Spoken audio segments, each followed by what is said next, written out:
Alături de mine este doamna Daniela Popa, șefa consilierilor locale ai Partidului Social Democrat, fost viceprimar în mandatul trecut. De peste un an, doamna Popa este și președinte al ședințelor de Consiliu Local. Doamna Armand participă la ședințele de Consiliu? Nu. N-a Cel puțin participat la de niciuna? când am preluat eu președinția Consiliului Local, nu a participat la nicio ședință de Consiliu.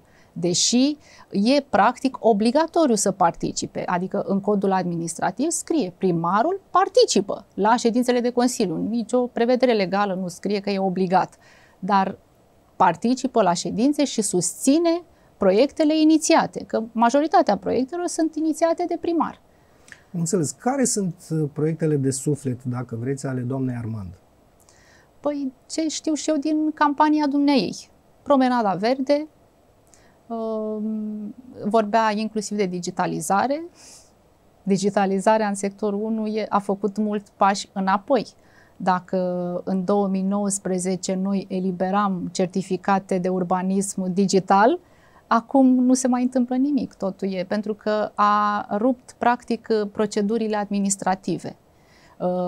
Toate adresele, documentele care se înregistrează la registratură merg direct la primar și rămân acolo, zac acolo.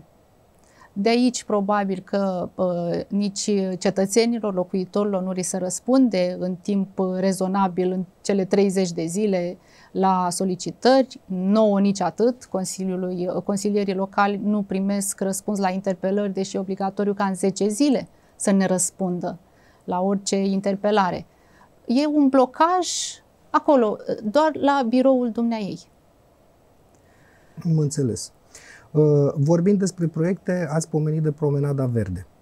Promenada Verde știu că are o istorie și că este unul dintre, exact cum am zis, proiectele de suflet ale doamnei Armand. Câți kilometri trebuia să aibă? Trebuia să aibă 44 de kilometri. Se numește Promenada de Procreere. Chiar doamna Armand a spus acest lucru ca o mică glumă acum. Trebuia să aibă 44 de kilometri. Nu cred că a realizat mai mult de câteva sute de metri în acești 3 ani, cu scandal, cu pur și simplu a adunat, a făcut un pic de curățenie și a pus pietriș și a aruncat niște bănci într-un loc în care oamenii nici nu stau pe bănci acolo. Știu că e în litigiu cu o firmă care furniza mobilier urban pentru că nu le-au plătit facturile și nu știu, cred că aveau pe stoc. Aici ar trebui făcută o sesizare la ADP, la Administrația Domeniului Public, pentru că ei sunt în culpă. Au fost mai multe facturi neplătite, dar de întrerupere, ADP-ul este în subordinea Consiliului Local, dar răspunde doar la comanda doamnei primar. Nici directorii de la ADP, cei care au fost în acești 3 ani, n-au venit niciunul în ședințe de Consiliu, deși noi am solicitat prezența dumnealor. Știu că din punct de vedere financiar, Promenada Verde era un proiect de învergură, frumos de altfel. Ce-ar fi trebuit să cuprindă? Noi am aprobat, de fapt, în unanimitate acest proiect. Adică să înțeleg că e un proiect, dintre proiectele da, votate în unanimitate. De toată lumea. Da. Deci toți ați fost de acord cu el. Da. Și totuși nu s-a făcut. Noi totdeauna am aprobat proiectele benefice pentru locuitori. Ce am blocat, ca să revin un pic, am blocat risipa banului public, să dăm mai mulți bani către firma de salubrizare. Ajungem imediat și acolo, e un subiect separat. Ok, acum cu Promenada Verde. E de fapt un proiect mai vechi, amintit așa de mulți primari din ultimii 30 de ani, să se creeze un spațiu de promenadă pe salba de lacuri a sectorului 1. Într-adevăr, sunt probleme și ar trebui să se facă expropieri, pentru că unii proprietari au construit inclusiv până în lac. Da. Dar toate aceste proceduri trebuiau finalizate măcar în primii ani de mandat, adică 2020-2021 trebuiau să se facă aceste proceduri dacă își dorea acest proiect foarte tare. Nu știm ce s-a întâmplat, pentru că totul e opac la sectorul 1. Noi nu știm ce se întâmplă, ce achiziții, ce expropieri sau dacă s-a început vreo achiziție, măcar de consultare, de servicii de proiectare. Tot ce știu e acest fapt că a luat acele bănci în mod abuziv, cum vă spuneam mai devreme, de la o firmă cu care e în litigiu, un alt litigiu. Le-a luat pentru a le pentru pune? a le pune acolo, pe promenada Verde. Le-a pus? Da, da. Deci ele există? Da. Și de ce ziceți că le-a luat nelegal? Pentru că n-au fost plătite de administrația locală. Deci acele bănci n-au fost plătite, dar le-au utilizat. Am înțeles. Da. Bun. Câte locuri de parcare s-au făcut în sectorul 1? 0, din câte știu eu.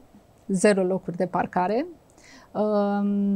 Într-adevăr, sectorul 1 e diferit de celelalte sectoare pentru că noi avem zone mari de case, de imobile unifamiliare și acolo ar trebui făcut un regulament cu aprobarea Primăriei Municipiului București. Ce s-a mai făcut? S-au făcut pe arterele principale unde a intervenit Primăria Municipiului București și Administrația Străzilor. Nu. Pe alea le-a făcut PMB-ul. Exact, exact. N-au făcut 0 locuri de parcare. Sunt mari probleme la administrația domeniului public a sectorului 1, tocmai pentru că au aprobat și au schimbat condițiile printr-un regulament, au pus în executare de fapt un regulament aprobat de ei acolo intern. Deci acel regulament al parcărilor nu a fost introdus pe circuitul deliberativ și să fie aprobat în mod normal, așa cum scrie la lege, de către Consiliul Local.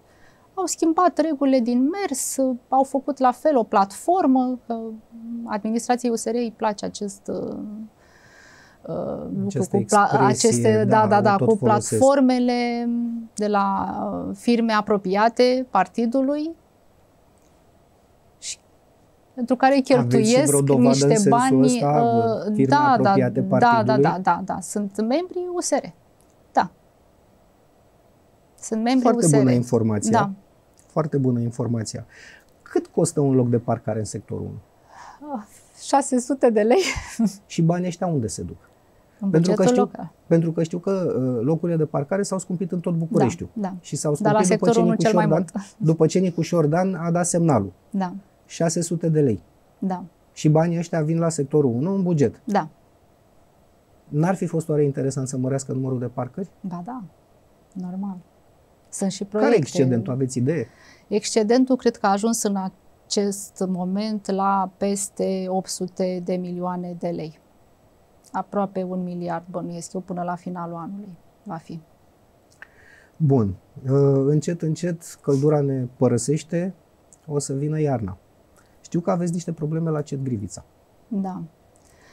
Ce se întâmplă la CET Grivița? Pentru că acolo sunt niște lupte care, privite din afară, oarecum, induc senzația că sunt alte interese. Interesul e bunăstarea cetățeanului. Ce se întâmplă cu bunăstarea cetățeanului? Da. Sau ce se va întâmpla? Nu știu. Aici e foarte dificil de discutat din punctul de vedere al executivului. Pentru că, cu toate că acest proiect era de mulți ani, adică a mai fost capitalizat CET-ul începând cu 2018 pentru plata facturilor la gaz. Adică Consiliul Local aproba anual aproape capitalizarea CET-ului pentru că s-a făcut și o investiție. Acolo o nouă pompă, nu știu să vă dau detalii tehnice, e o nouă pompă. În ce valoare? Cred că proiectul costa în jur de 30 de milioane de lei. Toată investiția. Da. 30 de milioane de lei. Noi am depus acest proiect ca să capitalizăm atât pentru plata facturilor la gaz, cât și pentru finalizarea investiției. Doamna primar a blocat întotdeauna acest proiect. nici măcar proiectul de buget de venituri și cheltuieli al CET Grivița nu a fost introdus până în acest moment în Consiliul Local spre a fi aprobat, e doar o procedură. Cu toate că e o societate, așa e legal ca acest buget să fie aprobat de Consiliul Local, pentru că e o societate a Consiliului Local, practic. Și cred că suntem singurii din România, adică Consiliul Local, care mai are încă în administrare un CET. Și e păcat să nu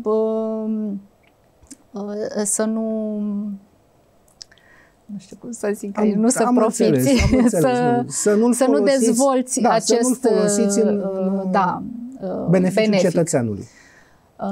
Deci, pe lângă faptul că nu a introdus spre aprobare bugetul de venituri și cheltuieli, nici nu a capitalizat societatea ca să poată să furnizeze în continuare la parametri normali gaze și căldură. În momentul de față funcționează CET Grivița? În momentul de față funcționează și asta voiam să vă spun, că la începutul anului, chiar primarul a introdus în buget, atunci când l-a inițiat, suma de 120 de milioane de lei pentru CET Grivița și compania de investiții. Aceste două companii sunt în subordinea Consiliului Local. Toate bune și frumoase, adică nu consilierii locali, PSD sau PNL au făcut amendament pentru cheltuielile de capital, a fost introdus de doamna primar în bugetul local, dar cu toate astea nu a virat sumele către aceste societăți. Fiind ordonatorul principal de credite, nu a virat aceste sume către societăți. Și de aici blocajul.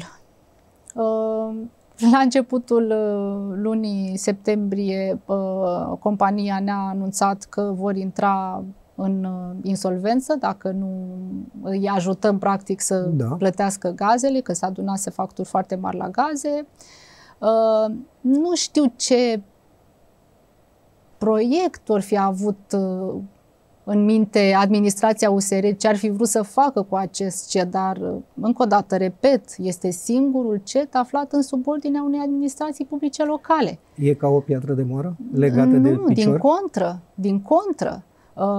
Noi am amendat bugetul local și am propus construirea unui nou CET în aviație, pentru că, de fapt, acolo sunt cele mai mari probleme. De când a fost închis acel CET în aviației, tot cartierul a suferit iarna de lipsa căldurii și a apei calde. Parcă trebuia doamna Armand să aducă în zona aviației niște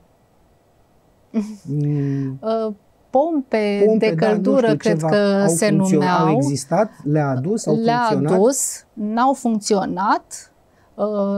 Pur și simplu s-au risipit niște bani publici pe niște pompe care nu au funcționat niciodată și nici nu au oferit măcar o zi căldură și apă caldă locuitorilor din aviație. Și apă și căldură trebuiau să dea. Nu. Apă menajeră și căldură. Da. S-au cheltuit, cred că,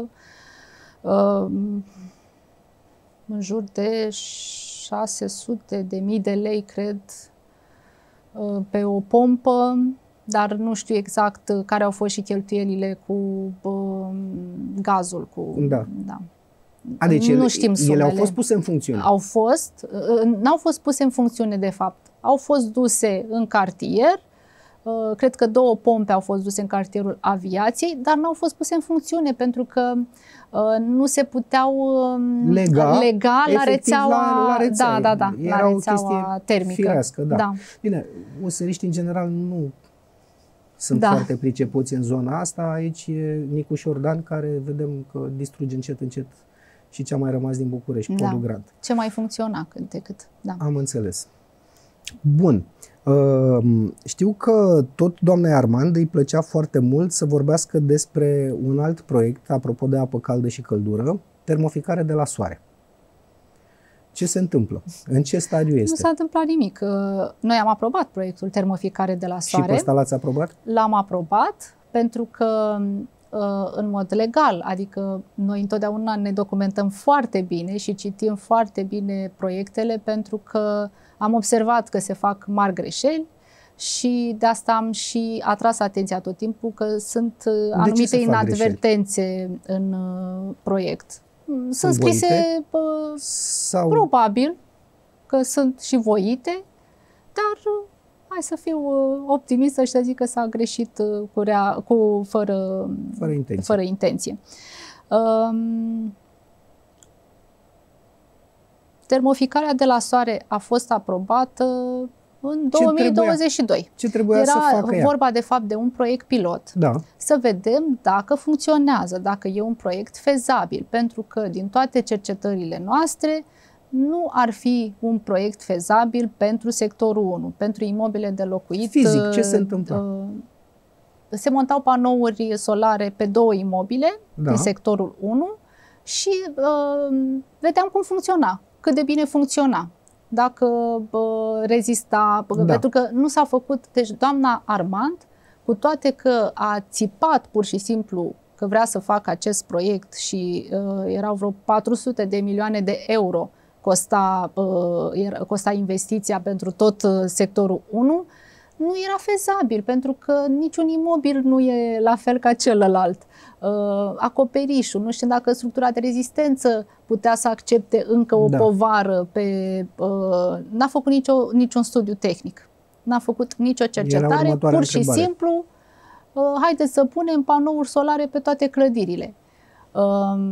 Am discutat inclusiv că acum la CET Grivița este un director specialist în domeniu, care are și brevet, înțeleg că a făcut mai multe invenții, s-ar preta la case și la imobile de locuit mai mici. Da. Dar nu ai cum să acoperi și să furnizezi apă caldă și căldură pentru toate blocurile din sectorul 1.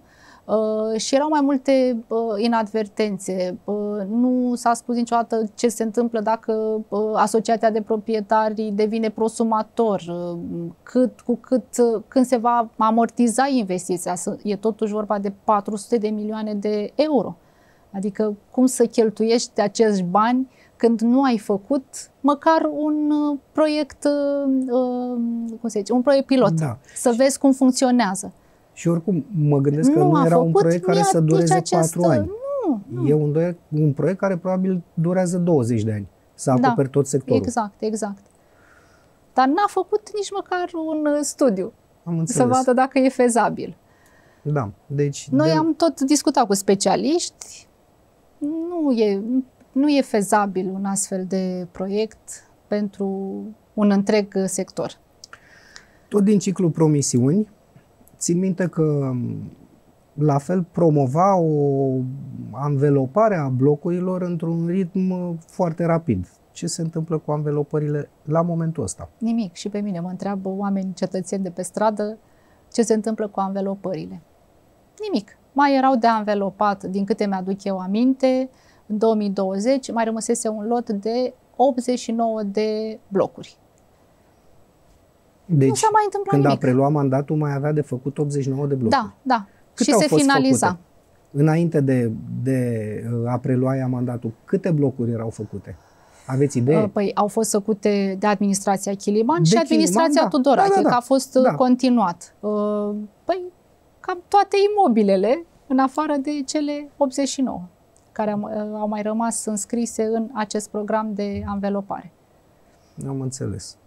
Doar 89 au mai rămas, dar nu s-a mai întâmplat nimic, deși bani sunt în buget sau sunt alocați, aprobați de Consiliul Local, nu știm ce face și de ce întârzie cu acest proiect. Pe mine mă sperie de la început și până în momentul de față, ați spus de mai multe ori, nu știm ce face, nu știu ce face. E primarul ales, nu e numit. E primarul ar trebui ales, să iasă lipsit de transparență. E singurul primar, cred că din România, lipsit total de transparență. Nu publică nimic pe site ce e în interesul... Am văzut că pe Facebook este foarte activă. Pagina web a primăriei s-a transformat într-un cult al personalității. Sunt doar articole despre primarul care tot va face în continuare, de parcă se află în campanie. Nu e nimic executat. Iar pagina de Facebook, nu mai spunem, e cultul personalității doamnei Armand. Apropo de cultul personalității, nu cu mult timp în urmă, Nu s-a schimbat prea mult de atunci sectorul. Sectorul a fost inundat de gunoaie, de deșeuri. Știm bine că începuse lupta cu mafia gunoaielor. Toți ne aducem aminte imaginile de la vremea aceea. Surprinzător, cred că pentru toată lumea, probabil și pentru consilierii USR, vine acum o lună jumate, 2 luni și spune că vrea să dea firmei de salubrizare 30% în plus față de contract. Nu e un lucru rău. E un lucru bun pentru că vii și spui ok, există inflație, s-au mărit prețurile, salariile au crescut și așa mai departe. Mi se pare corect comercial să vii în întâmpinarea nevoilor. Întrebarea este, a dat cu 30% în plus? Prima întrebare. Și a doua întrebare, firma de salubrizare acoperă aceeași suprafață sau a diminuat-o? Nu. Încep cu a doua întrebare. Nu. Între timp, doamna Armand a semnat 2 protocoale cu firma de salubrizare, prin care micșora frecvențele. Adică dacă înainte firma de salubrizare... Doamna Clotilde Armand. Deci primarul a semnat direct cu firma de... I-a cerut firmei de salubrizare ca să facă economii. Pentru că doamna se luptă cu mafia gunoaielor. Aveți cel mai mare buget. A semnat aceste protocoale de colaborare prin care micșora frecvențele. Dar tarifele n-au fost niciodată scăzute. Adică dacă în 2000, iau un exemplu, în 2020 suma totală plătită pentru salubritate era de 120 de milioane, acum sunt 190. Deci ce a scăzut? A scăzut doar frecvențele. Tarifele au rămas aceleași. Ce înseamnă acum a scăzut frecvențele? Până acum 3 ani. Ce face firma de salubrizare? Colectează deșeurile. Colectează, le transportă, mătură, spală. Bun. Atât mecanic cât și manual. Bun. Și dacă, vă dau un exemplu, acum 3 ani treceau de 3 ori pe calea Griviței, să spunem. 3 ori pe săptămână. De 3 ori pe zi. De 3 ori pe zi. Acum trec de 3 ori pe săptămână. Și treceau de 3 ori pe zi ca să ce? Să măture sau să colecteze deșeurile? Să măture. Să măture. Da. De 3 ori pe zi. Și acum... Am dat doar un exemplu. Da. Acum un exemplu trece de 3 ori pe săptămână. Asta înseamnă micșorarea frecvențelor. Am înțeles. Că a făcut dumneaei niște studii, nu știu ce cercetări, că treceau de foarte multe ori și doar încasau banii fără să facă aceste frecvențe. Dar totul e o manipulare în acest război cu mafia gunoaielor. Într-adevăr, frecvențele, pentru că vă spun din experiență și din ce am trăit. În timpul pandemiei, toate deciziile și hotărârile se luau prin Comitetul Municipal pentru Situații de Urgență. Și știți că aveam anumite proceduri și protocoale. Trebuie spălat mai des strada. Și într-adevăr, eu recunosc, firma de salubritate și-a făcut foarte bine treaba. Atunci, normal că au crescut sumele pentru plata facturilor, pentru că au prestat mai mult. Era normal. Și acum... Și era o situație specială. Era o situație specială. După pandemie, cu toate că noi nu mai eram în pandemie, vă aduceți aminte că doamna primar a solicitat o stare de alertă când eram umpluți de gunoaie în sectorul 1, pe lângă faptul că plătea în continuare firma de salubritate care are contractul delegat Romprest, a mai plătit încă 2 prestatori. Așteptăm acum raportul Curții de Conturi să vedem ce s-a mai întâmplat cu aceste sume plătite ilegal și cu bani aruncați din bugetul public. Iar acum, începând cu luna septembrie, doamna Clotilde Armand a inițiat acest proiect prin care vrea să majoreze tarifele pentru firma de salubritate. Încă nu le-a majorat. Încă nu, pentru că noi nu am aprobat. Am citit cu mare atenție proiectul și am observat că erau încălcări ale anumite prevederi legale. Ordinul ANRSC 640, adică, ca să fiu mai explicită, voiam să vă rog. Tarifele se stabilesc după un ordin. Acest ordin 640 pe 2022 spune foarte clar cum trebuie întocmite tarifele, Da. pe salubritate. Ei, nu, aparatul de specialitate, că nu ne legăm aici de firma de salubritate, ei puteau să ceară aparatul de specialitate, adică direcția administrativă care se ocupă cu acest contract de delegare. Care este compusă din niște oameni. Da. Da. Numiți. Aparatul de specialitate înseamnă direcția economică, direcția administrativă, direcția juridică. Am înțeles. Toate direcțiile care fac parte, care sunt implicate în decizia finală, într-un final. Bun. Care sprijină, practic, primarul în întocmirea acestor documente. Îi sunt cumva consilieri. Da. Este aparatul de specialitate al primarului. Da. Așadar, proiectul întocmit în acest moment de primar nu respectă prevederile ordinului ANRSC. Și n-ai cum să aprobe așa ceva. Adică îmi spuneți că direcțiile de le-ați enumerat mai devreme au trecut peste ANRSC? Da. Da. Peste legea 504? Peste legea 504, peste ordinul acesta. N-au venit să ne explice acest lucru. Am înțeles. N-au venit să ne explice acest lucru. Bun. Și atunci, acum, din nou ne întoarcem la blocaj. Noi am făcut aici interpelări, am solicitat inclusiv punctul de vedere al ANRSC-ului, care ne-au transmis clar că proiectul nu poate fi aprobat în această formă propusă de Clotilde Armand și am tot solicitat să intre în legalitate. Dacă vine cu un proiect legal, vom vedea cum îl amendăm și aprobăm. Am înțeles. Nu vreau încă să părăsim subiectul, pentru că ați spus că a fost o economie de la 120 de milioane cât se plătea la 190. La 190. Asta înseamnă economia făcută de doamna Armand. Sunt 70 de milioane. Cu mafia gunoaielor, între ghilimele, sunt cuvintele dumneaei. Sunt 70 de milioane. Da. 70 de milioane din 120 înseamnă mai mult de 50%. Acest aparat de specialitate știe despre ce, sau mă rog, n-aveți de unde să știți. Nu știu, da.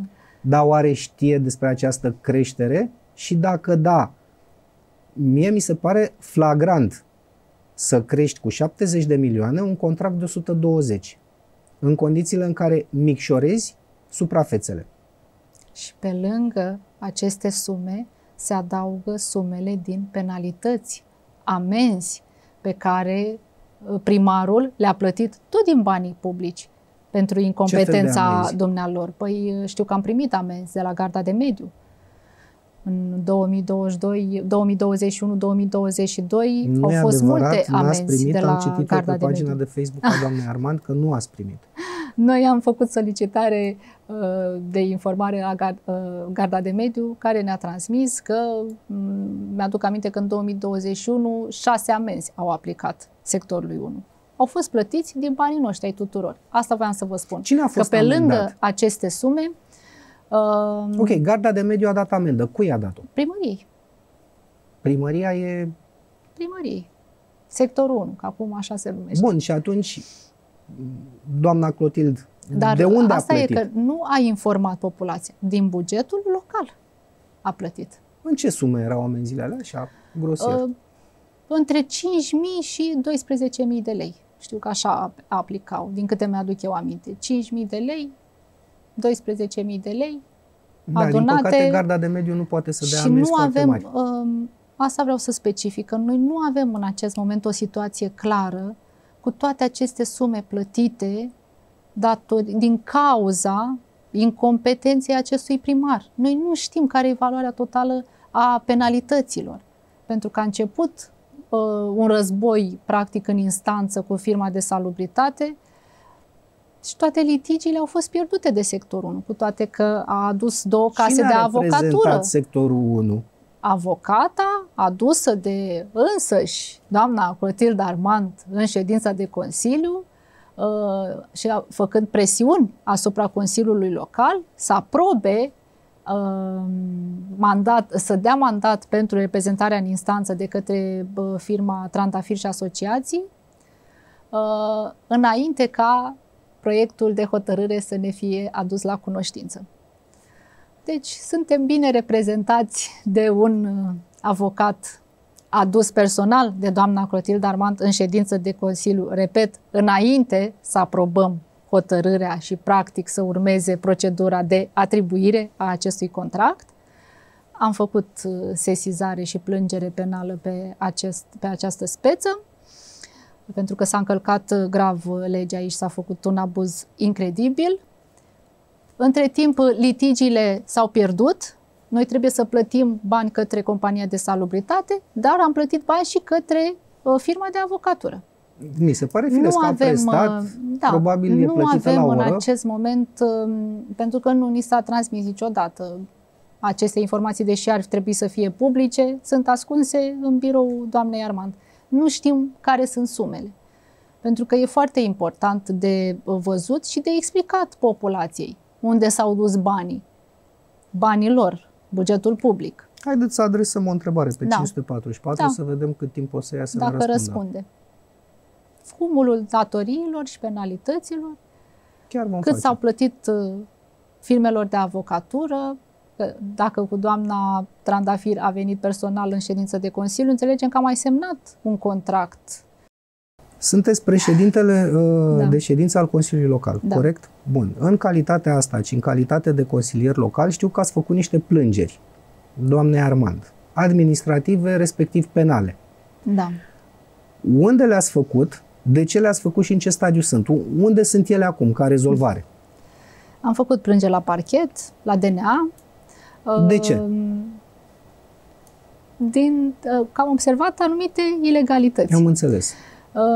Dar aș vrea să amintesc aici de sesizarea făcută la ANI, pentru că e întocmită de mine, cu sprijinul celorlalți colegi consilieri locali. Stați un pic, nu e făcută de Dan Tudorache? Nu, e făcută de mine, e întocmită de mine. Păi, pe Facebook, iarăși, pe Facebook scrie altceva. Da.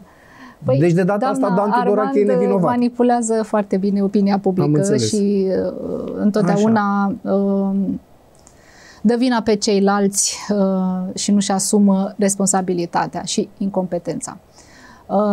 Am făcut această sesizare pentru că, de asemenea, vă mărturisesc, acest proiect cu Direcția Generală Anticorupție e început de mine.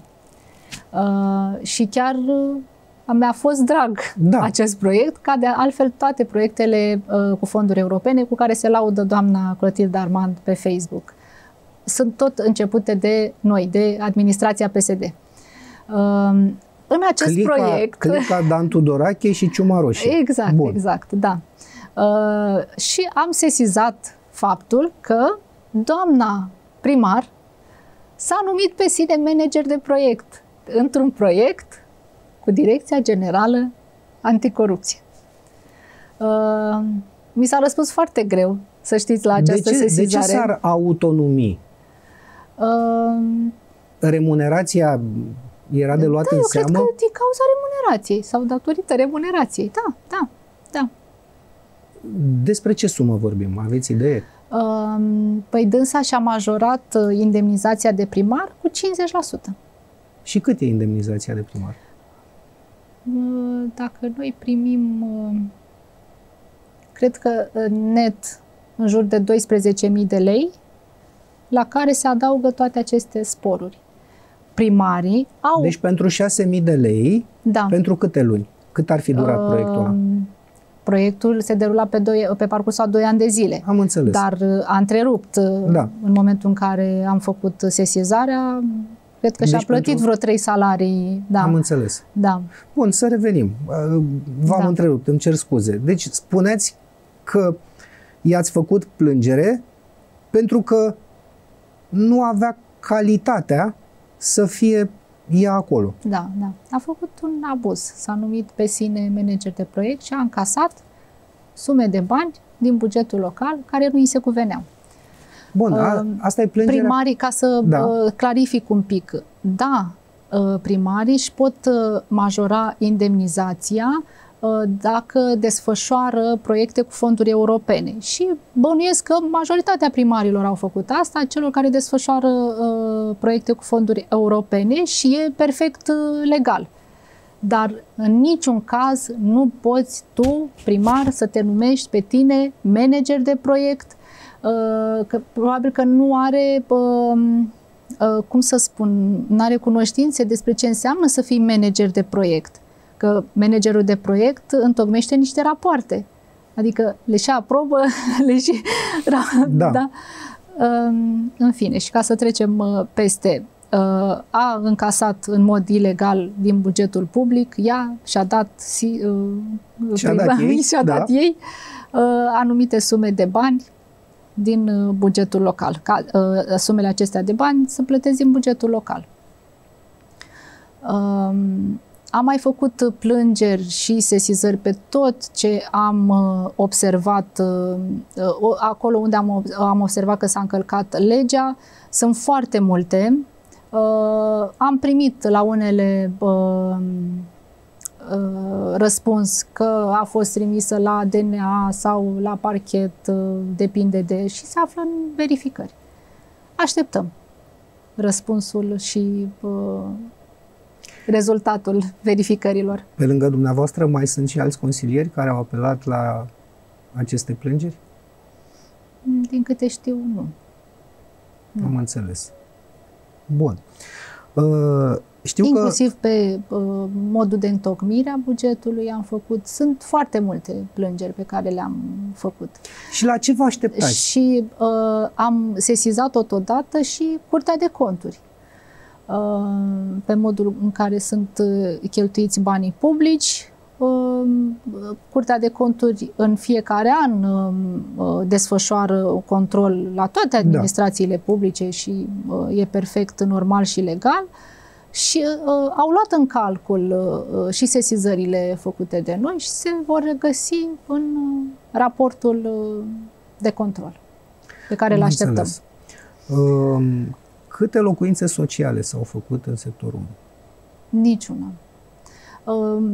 Sunt tare dezamăgită pentru că am avut delegate atribuțiile pe fond imobiliar și pe toată partea asta de asistență socială. Nu s-a făcut nu s-a achiziționat, deși e proiect și am prevăzut și în bugetul local să achiziționăm măcar 300 de apartamente care se dea pe lista de priorități. Nimic, n-au făcut nimic pe partea asta socială, pe politicile astea sociale.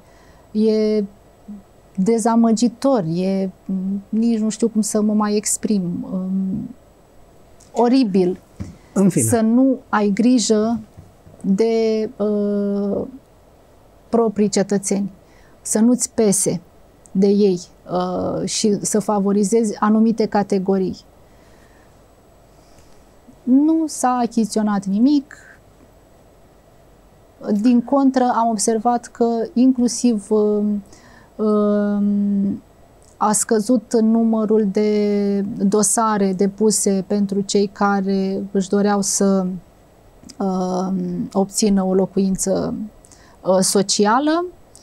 Dacă în 2020 era undeva la 753 de dosare, acum a scăzut cu vreo 100, sunt vreo 650.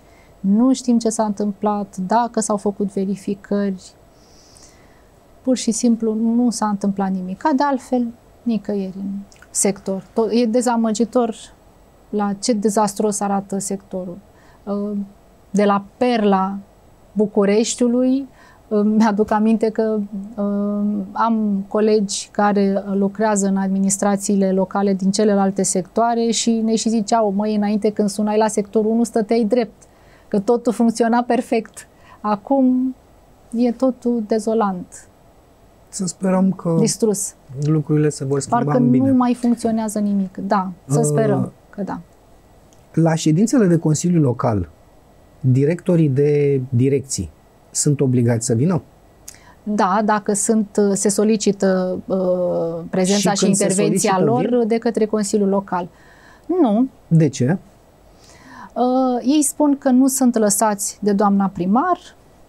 Acum nu știm ce să credem. Adică cum nu sunt lăsați? Sunt încuiați în birou? Adică... Da, le interzice accesul.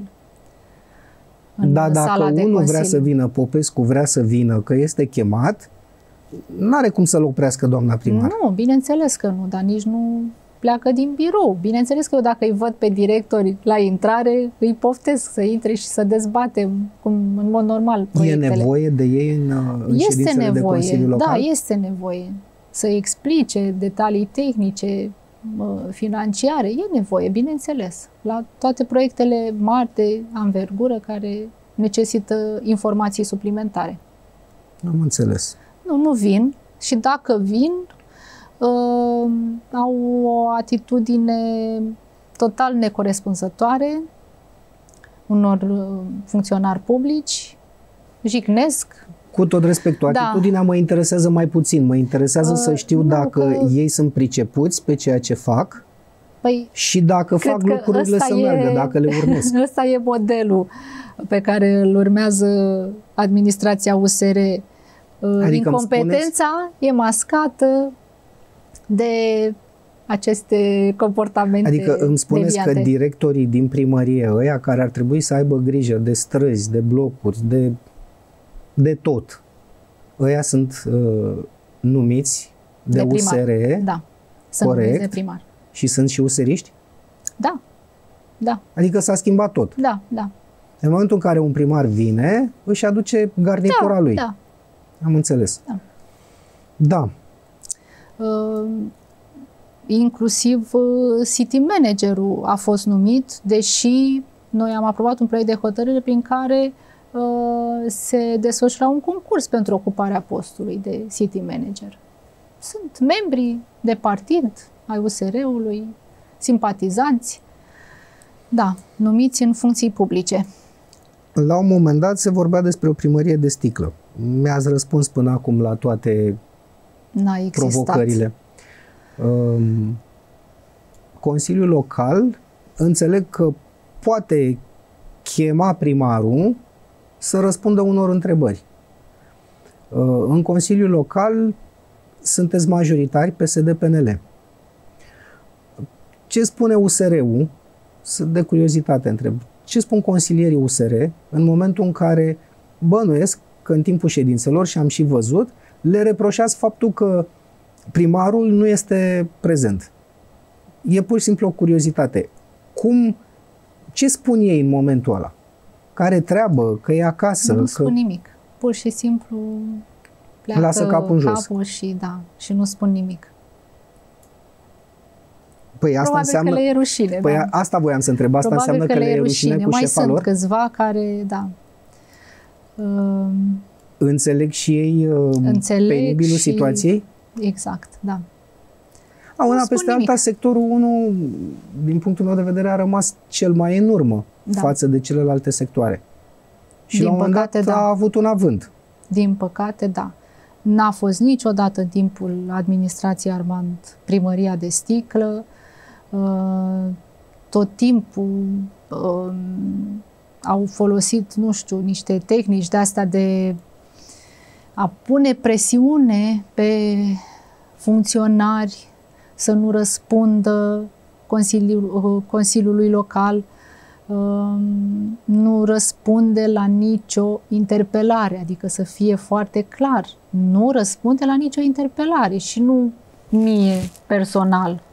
Hai să zicem că ne consideră opoziție și nu știu ce-o fi în capul dumneai, dar cetățenilor, să nu răspunzi cetățenilor în termenul legal, să nu-i primești la audiențe, că practic...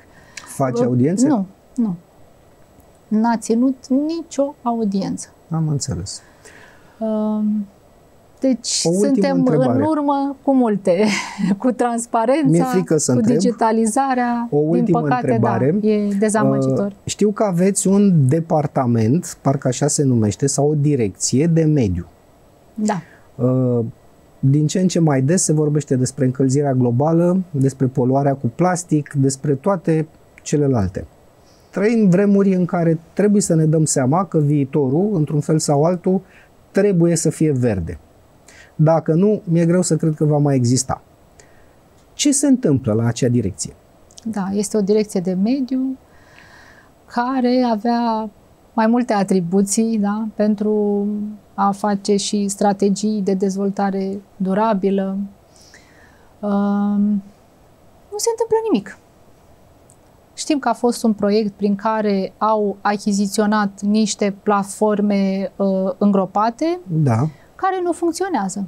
Dar le-au achiziționat. Le-au achiziționat. Ele sunt cumpărate. Montat, da. Le-au montat, dar nu îngropate, ci sunt...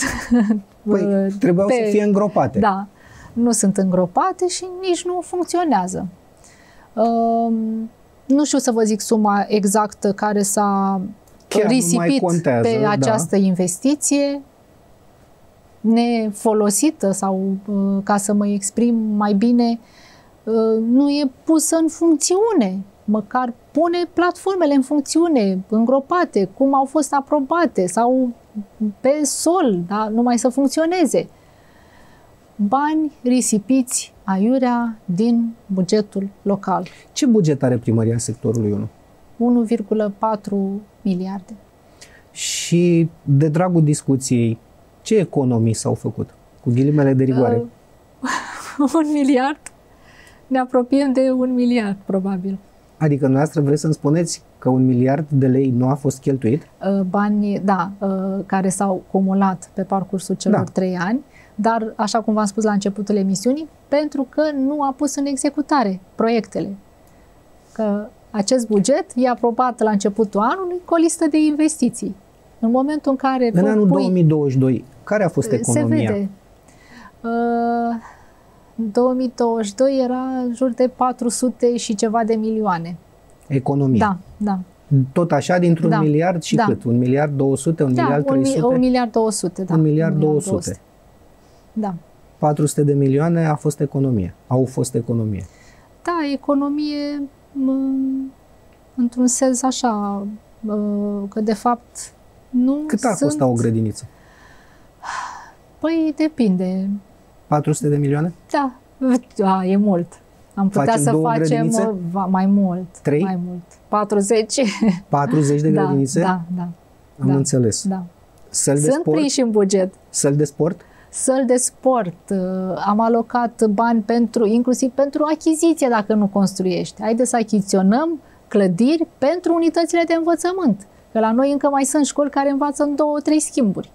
Să achiziționăm clădiri dacă nu, ca să fie mai rapid. Hai să construim. Noi am făcut acest amendament, grupul PSD. Ce se întâmplă cu banii aia care reprezintă economie? Se raportează anul viitor și vor fi folosiți pentru dezvoltare, dar s-ar putea ca sumele care erau redistribuite de guvern din TVA, știți, care se distribuie pe cele 6 sectoare, să nu mai fie la fel de mare ca până acum. Dacă în prezent să spunem că primim 250 de milioane, că asta a fost pe ultimul trimestru, această sumă a fost pe ultimul trimestru, 250 de milioane pentru dezvoltare, e posibil ca la anul să nu mai primim această sumă pentru că nu s-a executat nimic. Nu e vorba de economie, e vorba de incompetență. Incompetență, că puteam să avem și școli și străzi asfaltate, pur și simplu incompetența administrației USR, care nu reușește să finalizeze nimic, de fapt să înceapă vreun proiect. Din cunoștințele dumneavoastră, într-adevăr, sectorul 1 are cel mai mare buget? Da. La nivelul municipiului București. La nivelul municipiului București, da. Și celelalte sectoare aveți idee dacă și ele fac economii de astea? Nu știu să vă zic exact, dar sigur nu, sectorul 4 sigur n-are excedent bugetar pentru că îi folosește foarte bine în toate proiectele de investiții pe care le-a făcut. N-am cunoștință la celelalte sectoare, dar nu am auzit să ai pe niciun sector un asemenea excedent bugetar. La anul începe campania electorală. Probabil campania electorală a început, dar încă nu ne-am prins noi. Da. Aveți idee ce o să se întâmple la sectorul 1 din partea PSD? Încă nu s-a stabilit. La începutul anului viitor vom avea candidații și lista de candidați. Vă numărați printre ei? Da, mă număr. În calitate de candidat la primărie, la funcția de primar sau tot la Consiliul Local? La Consiliul Local. Da. Am înțeles. Doamnă Popa, mulțumesc pentru răspunsuri. Doamnelor și domnilor, aceasta a fost prima ediție a emisiunii Vox Mundi. Îi așteptăm aici și pe Clotilde Armand, ori pe Oliver Păiuș, viceprimarul sectorului 1, să răspundă la aceleași întrebări. Le vom lansa invitații, ne interesează foarte mult ce au și ei de spus. Până săptămâna viitoare, să auzim de bine. Mulțumesc! Mulțumesc!